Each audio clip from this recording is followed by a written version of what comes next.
Welcome back to another Simpsons episode review, where this time we're getting treated to a classic detective story as the Simpsons kids join forces with Grandpa to crack open a decades-old cold case haunting Springfield, with implications that could shake this sleepy upper-lower middle-class town to its core. Or at least mildly entertain them for about 30 minutes. What? It's The Simpsons. Everything being non-canonical and unchanging is kind of the point. But anyway, without further ado, let's get into Season 36, Episode 4, or Shoddy Heat. The episode sets the tone right out the gate with a classic detective monologue from good old Abe Simpson, who lets us know that we're opening on one of the hottest days in Springfield's history, which, apparently, makes people willing to come clean about decades-old secrets. People open their windows to let the air in, and their secrets out. I don't know, maybe it's just me, but when I get hot, I just get really quiet and sluggish. Different strokes for different folks, I guess. At least Marge reacts somewhat normally to it being ungodly hot out. I know a place to go, where the people always say it's too cold. Yeah, being old comes with the perk of good air conditioning, I guess. God, I can't wait to get old. Anyway, Abe Simpson doesn't even have time to complain about his family before he's rudely interrupted by, of all people, Chief Wiggum, who appears to need his help to crack open one of Springfield's oldest cold cases. Apparently, the Springfield Police Department have been opening up old graves in the cemetery, and after a brief perusal of some of Springfield's long-gone residents, we come upon a grave that has the odd quirk of containing 2 skeletons in it. Yes, the housing crisis in Springfield has become so bad that even the skeletons have to share a room. But why call Abe Simpson over this? Well, because one of the skeletons happens to have the business card belonging to his old detective agency. That's right, Abraham Simpson, father of Homer Simpson, was once a private detective. Who saw that coming? I swear Abe has had so many jobs. Grandpa, you were a private detective? Takes you an hour to find your socks. Not only was Grandpa a detective, but he ran his own agency with a man by the name of Billy O'Donnell, back in the distant past, known as the 1980s. An era where everyone wore leg warmers and neon colors and mobile phones weighed as much as a couch. So basically 2014, but louder. We barely have enough time to get used to the distant era before one of the hottest femme fatales of 1980s Springfield walks through the door to give Abe and his old partner a case to solve. I'm Agnes Skinner, and I want you to follow my boyfriend.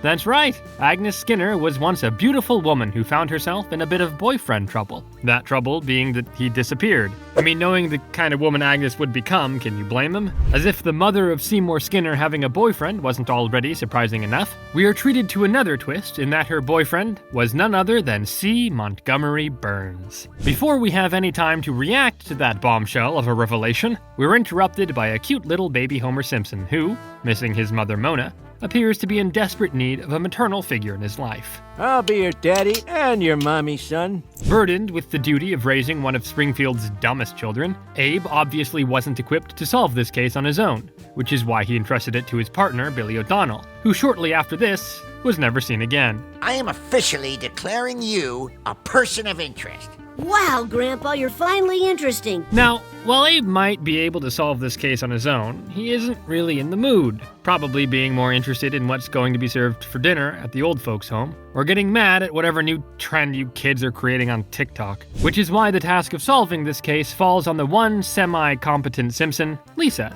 who takes Abe's old business card to look for DNA evidence or whatever else may be left on it. Lisa, I don't like it when you dust for residues. After a quick search of the card, Lisa discovers that it has traces of blood on it, belonging to someone with the blood type AB negative, one of the rarest blood types in the world, with only 1% of people having it. Talk about a lucky break. This inevitably leads to Lisa and Bart searching old government records in the one place they can access, the DMV, run by Patty and Selma, who give access to old driving and medical records on the one condition that the Simpson children sit through one of their interminable slideshows. Man, Bart and Lisa are made of sterner stuff than I am. After looking through some definitely private medical records that children should not have access to, the Simpsons children make 3 shocking discoveries. 1. Springfield is apparently home to a lot of people of Irish descent. 2. Billy O'Donnell indeed has the ultra-rare AB negative blood type. And 3. Did you know Lenny has only one butt cheek? No wonder he keeps falling off his stool. Not my fault. With this breakthrough in the case, Bart and Lisa meet up with Grandpa in the Springfield retirement castle and extract more information from him. Apparently, not too long after his partner Billy went missing, he met up with Agnes Skinner for more information on the Springfield Pier. Trying to talk business and you bring me to the most romantic spot in town? Yeah, he may be a detective, but Abe apparently wasn't the best at realizing when he was being played. You're really, really stupid. I find that sexy. After a few days of making out with each other in public locations, Abe was eventually able to make Agnes come clean and tell him the truth about what happened to his old partner. Billy was conducting a stakeout with Agnes on an old road at night, waiting for Mr. Burns to pass them by. When he did, he left the car to pursue him on foot, and poor old Mrs. Skinner. I never saw Billy again. Abe decides it's time to do something about it. Oh God, my eyes. That image is now seared into my brain. With yet another lead, Bart and Lisa take Grandpa out of the home to meet Agnes, but not without getting noticed by Chief Wiggum and Lou the cop, who take note of how odd it is that multiple grandchildren would willingly visit their grandfather. 2 visitors in one day. There's something rotten in the state of Denmark. Is that the state we're in? Over at the Skinner residence, Abe and Agnes reconnect and decide to trade notes on what really happened that fateful night years ago on that road where Billy O'Donnell was last seen alive. But first, they decide to, make up for lost time with Bart and Principal Skinner in the next room, no less. With that disturbing image in mind, another image added to the collection, Bart challenges Principal Skinner's masculinity, who promptly shows him just the kind of man he is by challenging him to a tracing contest on a cereal box. I am muy macho, amigo. Now choose your Hello Kitty pencil and get tracing. But back to the investigation at hand. Abe barges into Mr. Burns' home, and much like a middle schooler with a boring English teacher, we are treated to yet another traumatic 1984 flashback. See, not too long after his partner's disappearance, Grampa Simpson visited Mr. Burns, who cryptically tells Springfield's second dumbest detective that he wouldn't be seeing his partner again. But before he can question that, his investigation is interrupted by the struggles of being a single parent, as Homer barges into the room and displays the depths of Simpson intelligence. I thought I gave you a coloring book. I ate the crayons. Mr. Burns, presumably seeing the dark future that lay ahead of Homer, spots opportunity and makes Grandpa Simpson a proposition he can't possibly turn down. Let's make a deal. You forget about your ex-partner, and I'll give your son a job when he grows up. That's right.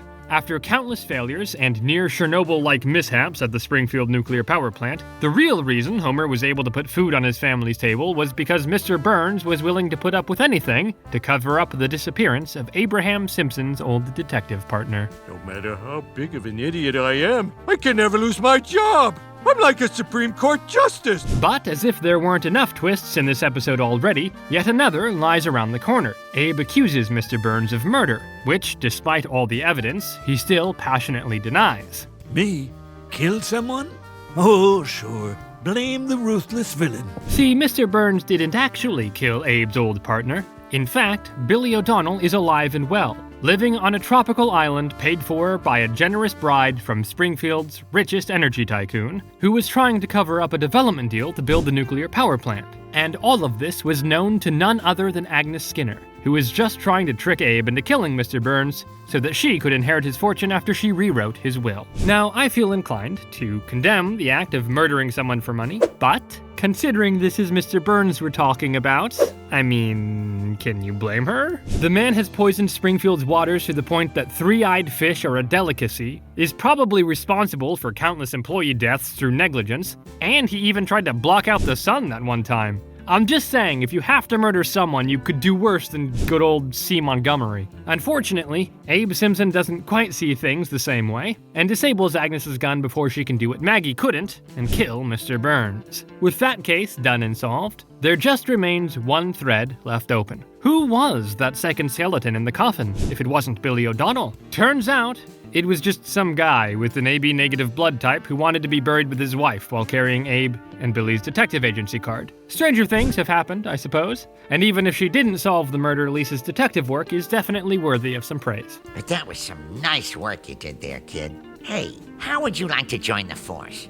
I think she's too young, Chief. Lou, you can't know that until you give her a gun. Now, review time. I feel like I have to be straight with you guys, but this episode wasn't the best I've ever seen. Don't get me wrong, I like a good detective story, and this was a pretty stylish one at that. It has all the trappings of a good mystery. Flashbacks, property development deals, twists and turns, old people making out within earshot of their children. But in terms of jokes, this one was pretty light in that regard. Which is a shame, especially considering the kinds of secrets one could shine a light on in a town with as dark and seedy a history as Springfield. It kinda felt like a good idea, which should have gotten some more attention in the writer's room. I'd say it was slightly better than some of the newer episodes, and I do enjoy an Abe Simpson story, so for that, I would give Season 36, Episode 4 of The Simpsons, The Shoddy Heat, 6.5 out of 10. It's fun enough to watch, but doesn't really stick with you for long afterwards. Still, next week's episode is a treehouse of horror, and hopefully they manage to bring it back with a tried and true Simpsons classic. Until then, see you guys next time.